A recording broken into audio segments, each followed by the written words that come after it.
एक बार एक किसान परमात्मा से नाराज हो गया। कभी बाढ़ आ जाए, कभी सूखा पड़ जाए, कभी धूप बहुत तेज हो जाए तो कभी ओले पड़ जाए। हर बार कुछ ना कुछ कारण से उसकी फसल थोड़ी खराब हो जाए।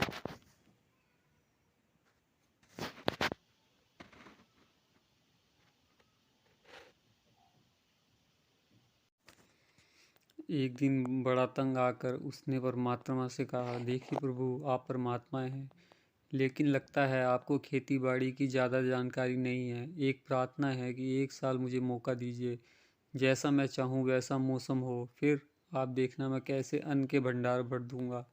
परमात्मा मुस्कुराए और कहा, ठीक है, जैसा तुम कहोगे वैसा ही मौसम दूंगा, मैं दखल नहीं करूँगा।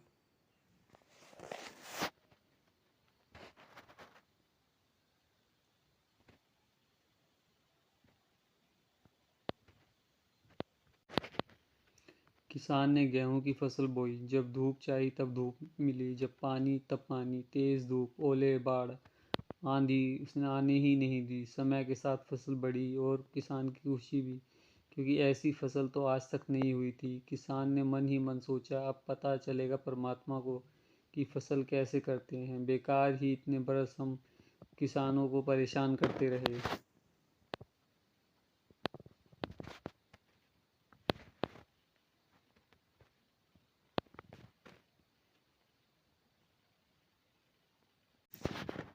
फसल काटने का समय भी आया।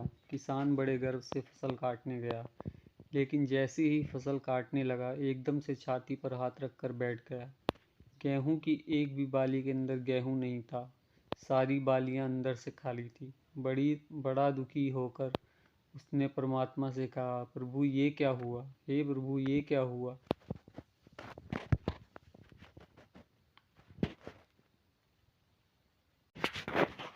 तब परमात्मा बोले, ये तो होना ही था।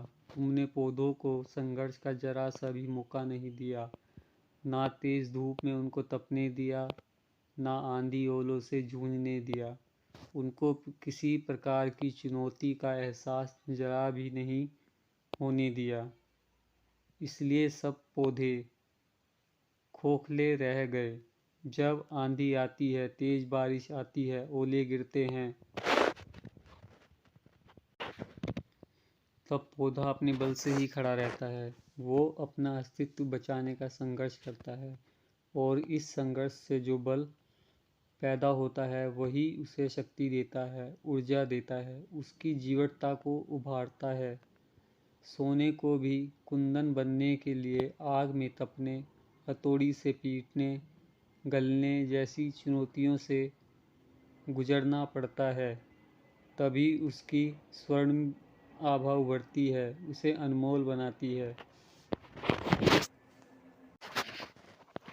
उसी तरह जिंदगी में भी अगर संघर्ष ना हो, चुनौती ना हो, तो आदमी खोखला ही रह जाता है। उसके अंदर कोई गुण नहीं आ पाता। ये चुनौतियाँ ही हैं जो आदमी रूपी तलवार को धार देती हैं, उसे सशक्त और प्रखर बनाती हैं। अगर प्रतिभाशाली बनना है तो चुनौतियों को स्वीकारो,